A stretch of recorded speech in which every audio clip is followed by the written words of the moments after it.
Hopkins looked like he was going to fall through the ropes. Looked like he was going to pull Holmes through the ropes with him.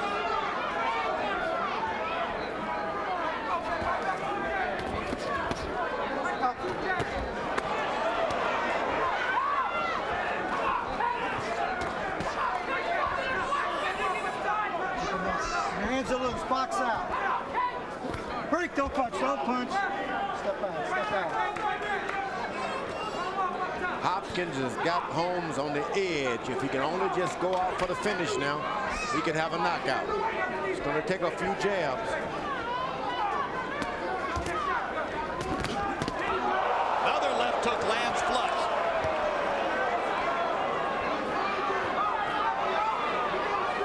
Break. Step out, step out. Step out, step out.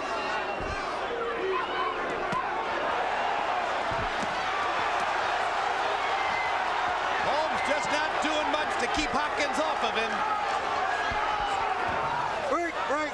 Come on. Get up. 2, Get up. Come on. 3, Get 4, up. Get up. 5.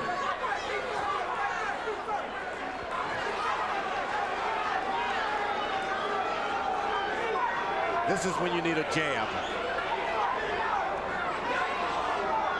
Tough against a rangy southpaw.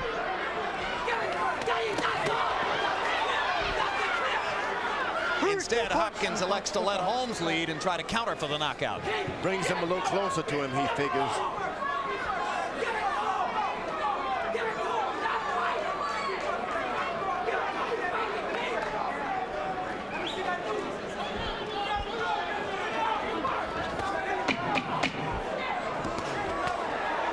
No knockdown. Come on, go over here. Little trickle of blood from the right nostril of Bernard Hopkins, George Foreman points out to me. Well, he needed some kind of a badge of honor to show he was in the fight, Short right right? hand, son. Short right hand.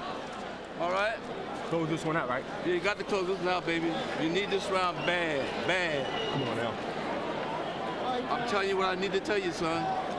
Okay? You need this round. You got to fight him now, Keith. Come on now. Come on. You got one more to go. Let's put them together now. All right, this is it right You here. got one more to go. It's up to Come on, you. baby. It's up to you now. Make Come on. all that hard work pay off, man. Clean up the water buckets. Come on. Give me some water. Ladies and gentlemen, we're approaching the 12th and final round of this bout. We'll cheer on as the end of the stand in the ring. This is round 12. Touch him. God bless. Let's go. Fascinating corner work there. Hopkins appears to have won virtually every round, but you heard Bowie Fischer telling him, you really need this last round. I'm telling you the truth, son, you've got to have this last round. I didn't hear any of Holmes's people tell him that he ought to be going for a knockout. This is a fight. When you go 12 rounds, it's the judges who count. Harold, how do you have it through 11? That's it. What do you want to get disqualified for? Come on, Keith. Okay, Jim. 10 rounds for Bernard Hopkins. 1 round. Yeah, that was not a hard shot. 109-99, Bernard Hopkins. This is the knockout that Keith Holmes is looking to get right here. He's trying to win this fight on a disqualification. That was not a hard blow.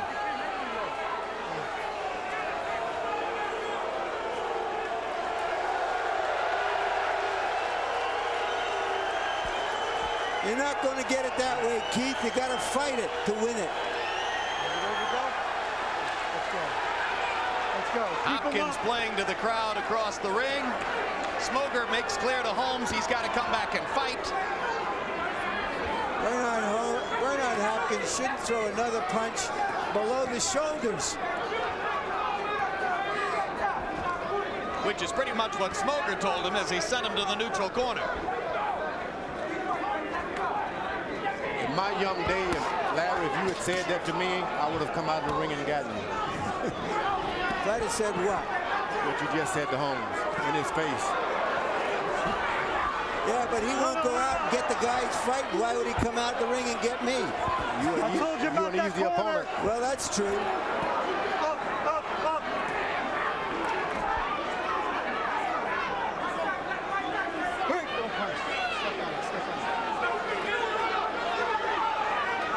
also true he's made a very feeble effort, George. He's fighting for big stakes, the biggest fight of his life, and he hasn't shown us any will. Hopkins has really been smart about the way he's going about whipping this guy. He's done a good job. Hopkins would love to finish this up by knocking Holmes out, having said for weeks that if he didn't knock Holmes out, he didn't deserve to be undisputed middleweight champion. As one New York columnist pointed out this morning, the most likely result in the fight is Hopkins by decision, and guess what? If Bernard wins the decision, he ain't going to give it back, regardless of what he said about how he ought to knock Holmes out. He said it was part height.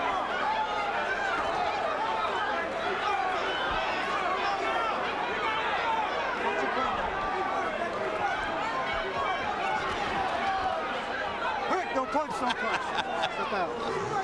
Hopkins is so crafty, George. It's like he's playing games in there. He's a good fighter. I don't know what's with the punches below the belt. He's a very good fighter. He doesn't need it. Intimidation, I suppose.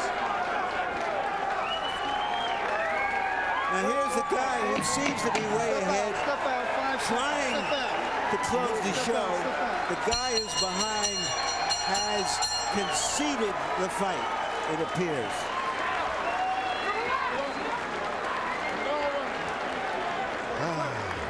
A less than thrilling beginning for the thrilling concept of a middleweight unification tournament.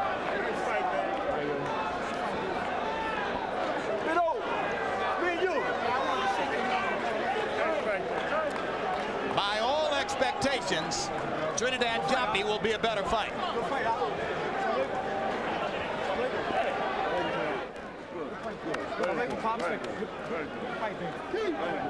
Tough fight. You're warrior, man.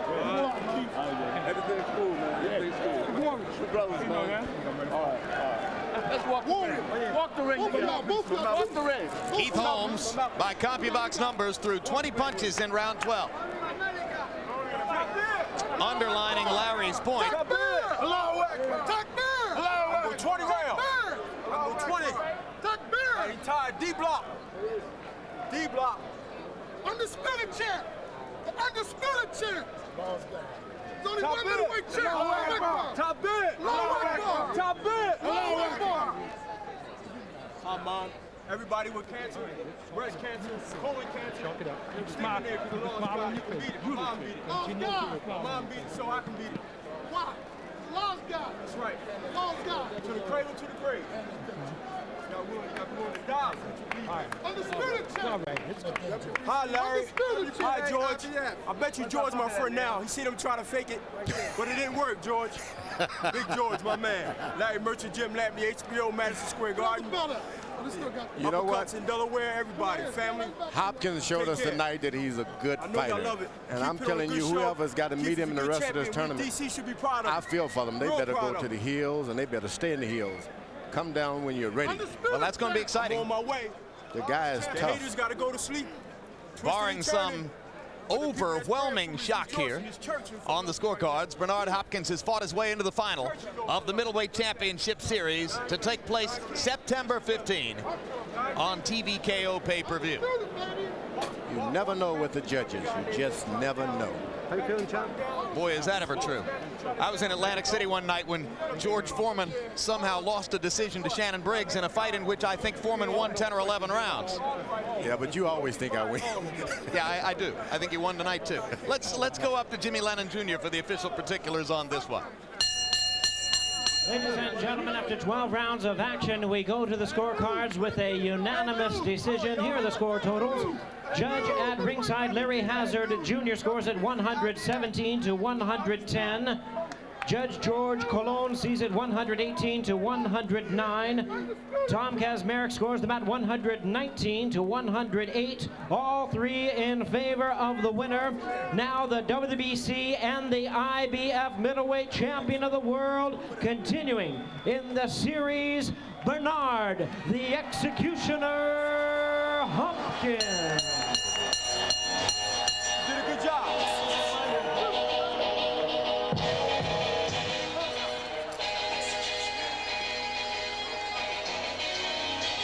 So we get the expected scores and the easy unanimous decision victory for Hopkins. CompuBox numbers will underline the rout. Hopkins landing 175 more punches, throwing 190 more punches, landing at twice the percentage of Holmes, who really never got going with the jab and the perimeter attack, which was supposed to deliver him a chance to win the fight. Jabs. Hopkins dispensing with the tactic for the most part, landing only 3 of 72. More to the point, Keith Holmes throwing only 225 jabs in 12 rounds. That's fewer than 20 per round from a guy who came in averaging 44 jabs per round. In other words, he couldn't win fighting that way. Let's go to Larry Merchant with the winner. Thank you very much, Jim. Congratulations. Bernard, first question has to be, you said you wouldn't regard it as a victory if you didn't knock him out. You didn't knock him out. You almost schneided him, won all the rounds. What are your thoughts? Well, first of all, I did predict that I would knock him out.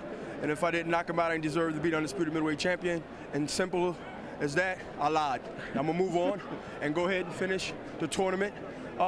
Keith is an awkward guy. I was a little anxious, I must say, Larry. And, you know, by the big controversy about the belt, about hitting him low and things like that, it took away from my game. I was real conscious of it. I think a lot of times, if people witness that I did hit him on the belt line, maybe 1 or 2 low, but not intentionally, and that kind of hindered my ability, but I kept pressing though, Larry. Yeah, but you did hit him some clearly low punches as well as the ones on the borderline.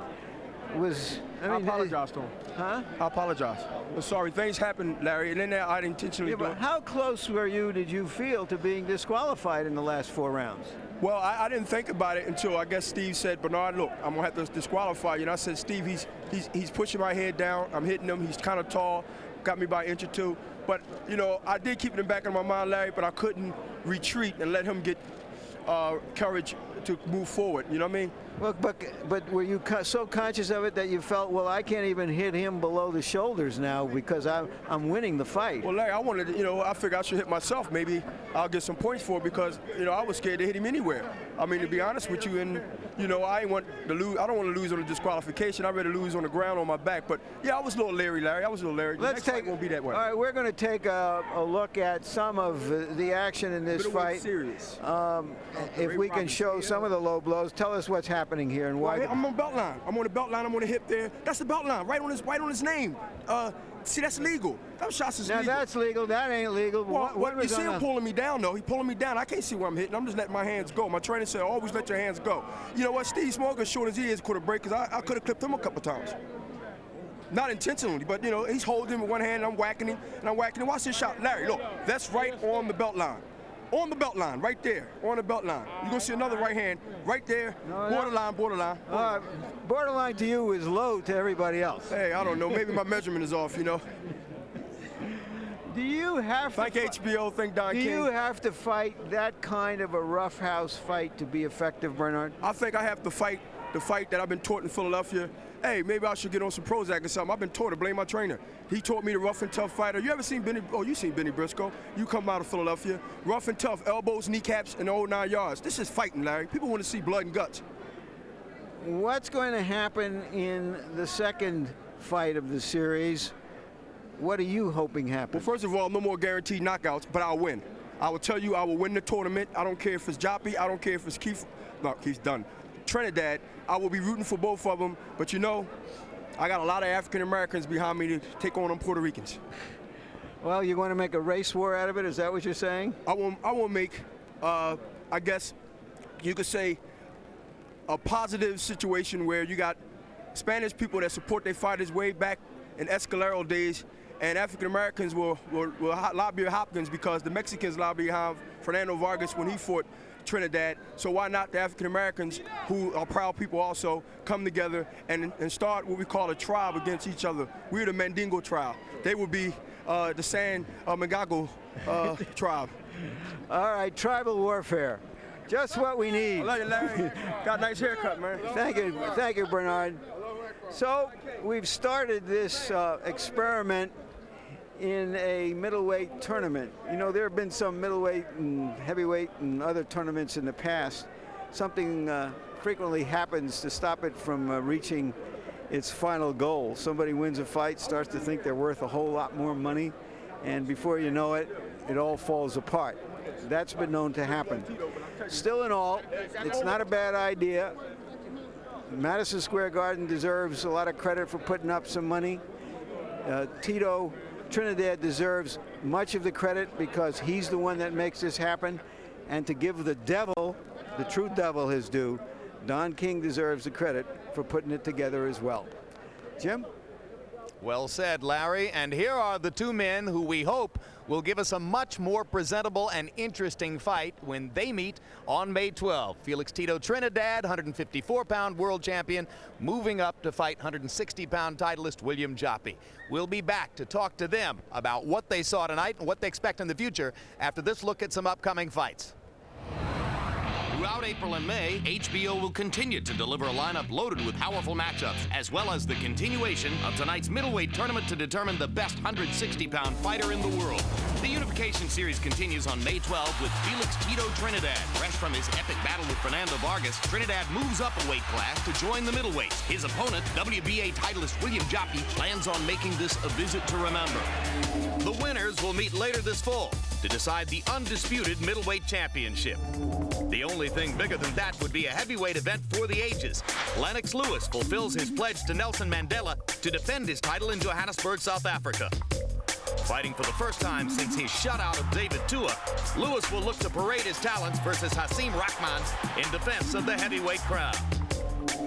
KO Nation closes out the month of April with Andrew Six Heads Lewis and his first title defense as a welterweight belt holder. He dominated former titleist James Page to become Guyana's first world champion boxer. In May, Boxing After Dark hosts fiery Trinidad former foe Fernando Vargas. His passion and explosive skills will be on display as Vargas sets out to prove he's still a major force. On May 26th, Floyd Mayweather returns home to Michigan in grand style for his 7th title defense. Boxing's biggest stars are spotlighted in April and May here on HBO, the heart and soul of boxing. We bring it back live to ringside at Madison Square Garden. In a moment, I'll be asking middleweight titleist William Joppy for his thoughts on the fight that he just saw. But first, let's start out with Felix Tito Trinidad with the help of interpreter Robert Abramowitz. What did he think of the fight that he just saw and of Hopkins' performance in it? ¿Qué te pareció la pelea que acabas de ver y cómo viste a Hopkins? Bueno, Hopkins mucho fuerte. He looked very strong. Yo esperaba que ganara la pelea y así lo hizo. I thought that he was going to win the fight, and that's what happened. As you look forward to the possibility of fighting Hopkins in the fall, do you already know what plan you would use against him? Sabiendo que posiblemente pelees contra Hopkins en el otoño, ¿lo has visto y ya tienes un plan para él? Bueno, primeramente tengo que ganarle a William Joppy, a mí un gran campeón de las 160 libras, y después nos veremos las caras Hopkins y yo. He says, first I've got to beat William Joppy, who's a great champion at 160, and then after that we'll see what happens. More on that in a second. William, what did you think of the fight, and were you disappointed that your fellow Washington, D.C. native Keith Holmes didn't put up more of an aggressive fight against Hopkins? Well, you know, I'm not really worried about who won the fight. Long as I'm going to be standing there September 15th for the winner. Bernard Hopkins did what he had to do. You know, that was his fighting rough tactics, the inside fighting. Keith Holmes couldn't really deal with it, and Bernard Hopkins prevailed. Holmes's people coming into the fight talked incessantly about Bernard's rough tactics and all the things they wanted the referee to do to try to prevent Hopkins from fouling. When a fighter's that preoccupied with what the opponent might do, has he already lost before he comes in? Exactly. See, this is fighting just like Bernard Hopkins said. Now, if Bernard Hopkins hit me low, hit him back low. It's fighting. You know what I mean? And it's just the way Keith Holmes went about it wrong, complaining to the ref already. So already Bernard Hopkins got in his head. You're the 160-pound fighter. Felix is moving up from 154. Right. And yet, a lot of people in the sport seem to see your matchup as a battle between Tito's punching power and your speed. How do you see that? I have punching power, too. He comes in up to 160 pounds, and he feels he can deal with the middleweight. I'm going to show him that he doesn't belong at the middleweight division. Will you be a more elusive, speedier, more moving target than he's faced in the lower weight classes? It's going to be like the Matador versus the Bull, but I'm going to show him I'm a Bull, too. All right, William, good luck to you. Ask Tito for me What does he know of Joppy's skills, and what specifically about Joppy impresses him? ¿Qué sabes de la técnica de Joppy y qué es lo que te impresiona de él? Bueno, Joppy es un gran peleador, es un peleador que es bastante inteligente en el ring, pero yo quiero subir al ring a ganar y lo voy a hacer. He says he's a very good fighter, he's very intelligent in the ring, but I'm going to go up into the ring and win, and that's what I want to do. When Tito moved from 147 to 154, I felt that he became more stable on his feet and a stronger, more well-rounded fighter. Does he expect the same thing to happen moving up to 160? Cuando te mudaste de 147 a 154, que eras más estable, más completo en el ring, ¿eso va a volver a suceder cuando te muevas a 160? Sí, así va a ser. Yo voy a estar mucho mejor, mucho más fuerte, y esta victoria se la voy a dedicar a toda mi gente de Puerto Rico y especialmente a todas las madres. Vamos a ser campeón de la 160. He says, I'm going to be stronger, and I'm dedicating this fight to everybody in Puerto Rico, especially the mothers. He's the reason this tournament is taking place, because he's willing to move up to 160 instead of staying at 154 to seek big money fights with De La Hoya and Mosley. Why is he doing this? Que tú eres la razón por la cual se creó este torneo y que te has mudado al 160 en vez de quedarte en donde estás y pelear contra Mosley y De La Hoya. ¿Por qué has hecho esto? Bueno, creo una gran oportunidad para ser campeón de la 160, y cuando De La Hoya tuvo la oportunidad y Mosley han tenido la oportunidad, ellos no han querido subir al Super Welter, por eso me muevo a 160. He says this is a great opportunity for him in 160, and he says when they wanted to fight them on 100 at that weight, they haven't done it. All right, so he'll wait and see whether they want to come up and meet him at 160, right? Entonces los vas a esperar a ver si ellos suben a 160? Sí, seguro que sí. Yo voy a ganar este torneo y voy a ganar el torneo de Sugar Ray Robinson y después esperaré por ellos. Sugar Ray Molly, Oscar, Roy Jones Jr. Okay, que vengan todos. He says that he's going to win this tournament, and then he's going to wait for everybody, Oscar, Sugar Shane, and Roy Jones Jr. as well. Muchas gracias, Tito. Thank you. Buena suerte. Many thanks, William. Thank you. Best of luck. Okay. We'll see them both on May 12 in this same arena when we continue with the Middleweight Championship Series. Hopkins has already moved into the September 15 final. Who will take the other spot? Will it be Trinidad or Joppy? We'll have a final word on what happened here in the ring tonight in just a moment. Right now, let's look ahead to some upcoming programs again here on HBO.